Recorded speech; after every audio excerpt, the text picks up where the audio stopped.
bonjour Laurence. Bonjour. Donc Laurence Schlim, vous êtes artiste et vous étiez censée exposer au Pavillon des Arts et du Patrimoine du 12 au 30 janvier. Alors le contexte actuel fait que malheureusement ça ne va pas pouvoir se faire, mais vous nous avez fait le plaisir de bien vouloir venir nous montrer un petit peu vos œuvres. Alors quel est votre parcours, Laurence? Mon parcours, j'ai été chirurgien dentiste sur la région parisienne pendant 30 ans. Donc la céramique, autant vous dire que ça me connaît un petit peu. Je remettais dans la bouche des gens. Maintenant, je la travaille avec mes doigts et c'est un petit peu d'instrument. J'ai toujours été fascinée par le côté manuel et la terre s'y prête merveilleusement bien. Mon papa était sculpteur, lui travaillait en réduction sur le bois, la pierre et l'os. Moi j'ai préféré travailler en addition, en rajoutant de la terre avec mes petits doigts. Voilà, et donner la forme voulue. Pourquoi des sumo? Je pense à la deuxième question. Pourquoi des sumotori? Je suis fascinée par l'art japonais depuis très longtemps. J'ai toujours dessiné, j'ai fait beaucoup de calligraphie japonaise que je rajoute sur certaines de mes sculptures, j'adapte. Et ces sumotori, j'ai eu la chance de les rencontrer, de les voir s'entraîner à Tokyo. Sont des personnages pour moi fascinants parce qu'un petit peu rejetés par notre culture européenne du sportif du haut niveau qui doit être très musclé, très sec. Là ce sont des personnages adipeux, gras, puisqu'ils font entre 180 et 280 kg.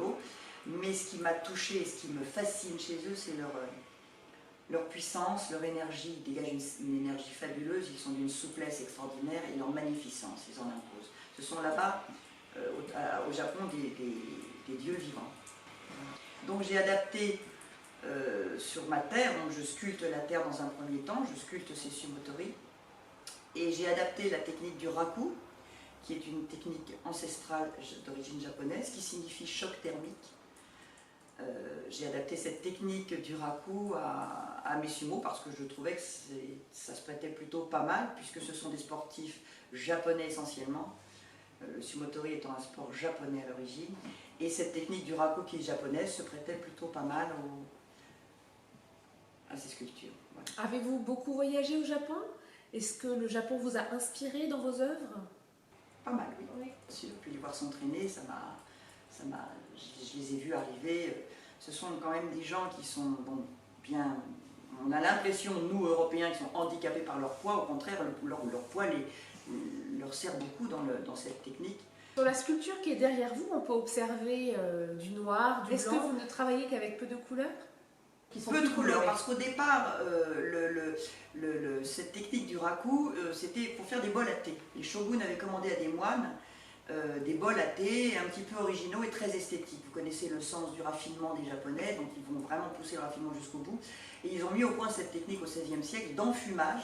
Ce que vous voyez noir sur de mes sculptures, ce n'est pas de la peinture, ce n'est pas de l'encre, c'est du carbone, parce que la technique du raku comprend un moment, après le choc thermique qu'on fait subir à l'émail, qui va donner des craquelures, parce que choc thermique, on passe l'émail, si vous voulez, qui est en fusion à 1000 degrés, à la température ambiante, en 5 secondes. Donc forcément, l'émail, la couverture de la sculpture, va provoquer des craquelures. On appelle ça le tressaillage. Et ces craquelures, on va les enfumer en mettant la sculpture, qui fait encore à peu près 1000 degrés, sur un matériau combustible, du papier, ça peut être des feuilles séchées, ça peut être de la sciure de bois. Ce matériau combustible, bien évidemment au contact de la sculpture qui fait 1000 degrés, va s'enfumer et on va étouffer le feu. Et quand on étouffe le feu, on a un dégagement de fumée noire, c'est du carbone, qui va rentrer dans les craquelures et dans les endroits que j'ai protégés de l'émail pour qu'ils deviennent noirs. Donc le noir que vous voyez sur mes sculptures, c'est du carbone, c'est la fumée, c'est le résultat. Donc en fait, ces craquelures sont complètement aléatoires. C'est pour ça que c'est toujours fascinant, parce que quand on fait une séance de cuisson de raku, on ne sait jamais, en fonction de ça, si vous voulez, les craquelures, ce tressaillage, dépend de tellement de paramètres, de l'humidité de l'air ambiant, de la température bien évidemment, de tellement de paramètres, qu'on ne sait jamais, quand on va découvrir à la sculpture, une fois cet enfumage terminé, on ne sait jamais comment ça va craquer. C'est pour ça que j'ai des sculptures qui sont très craquelées, d'autres très peu. Et si tout va bien et que ce vilain virus disparaît, où pourra-t-on découvrir vos œuvres prochainement? Oui, j'avais des expositions parisiennes au Blanc-Manteau dans le Marais, qui a été reportée. Alors là, on parle du week-end du 19 mars. Sinon, à la galerie de Anne Meffray à Vissou, bien sûr. Et puis, on croise les doigts pour que d'autres se mettent en place, mais pour l'instant, c'est très aléatoire. D'accord, donc si aujourd'hui nos auditeurs souhaitent découvrir vos œuvres, ils peuvent vous trouver à la galerie dans la cour des artistes qui se trouve à Vissou. Oui, et puis à la galerie Soulac-sur-Mer dans le Médoc, la seule et unique galerie d'art. Et puis chez moi, dans mon atelier à Nantes. Oui, On pourra aussi, j'espère, les voir au même endroit l'année prochaine, ici au Pavillon des Arts et du Patrimoine de Châtenay-Malabry, la date anniversaire l'année prochaine en 2022. Très bien, on l'espère également et on vous remercie pour cette interview. Par ailleurs, on se retrouve tout de suite après avec Tania Angelova, avec qui vous avez collaboré sur cette exposition. Merci. Tania Angelova et Laurent Schlim, bonjour. Bienvenue au Pavillon des Arts et du Patrimoine. Vous deviez exposer ici du 12 au 30 janvier sur l'exposition Fil sur Noir. Est-ce que c'est la première fois que vous travaillez ensemble? Comment vous vous êtes découvertes l'une et l'autre?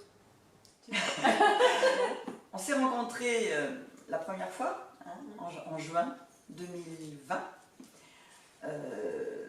grâce à Anne Meffray, de la galerie Cour des artistes à Vissou. La programmatrice. La programmatrice de l'exposition. Elle nous a réunis parce qu'elle a senti qu'on était dans la même mouvance, dans le même esprit de travailler la matière. Et pourquoi le fil sur noir, le nom de cette exposition? Parce que, Tania, tu l'expliqueras mieux que moi j'ai du fil noir, j'ai des fils noirs sur mes sculptures, grâce au choc thermique et l'enfumage. Et il y avait une vraie cohérence entre nos travaux respectifs. Tania avec ses toiles sur soie sauvage et moi avec ma terre. Tout à fait, grâce à Anne, on s'est rencontrés et une fois elle est arrivée à mon atelier, elle a vu mon travail, elle a dit « Je sais très bien avec quel type de sculpture tu vas coller ». Et en fait, elle m'a envoyé le site avec les œuvres de Laurence et comme ça, on s'est dit effectivement… En effet, l'une pour l'autre. Absolument, absolument. Le fil est là, la fibre est là, la puissance est là. L'énergie, le mouvement. Réunis. Oui, l'énergie, la puissance, le mouvement. Absolument.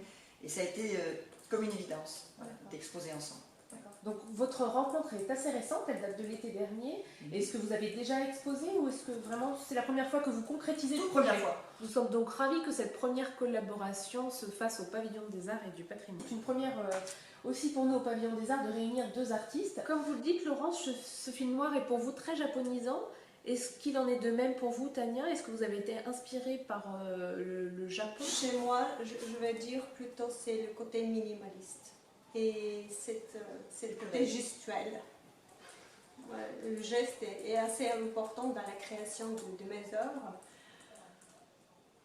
Il faut trouver la bonne énergie, le bon moment et réagir. Et savoir s'arrêter, bien sûr, après. C'est pas facile.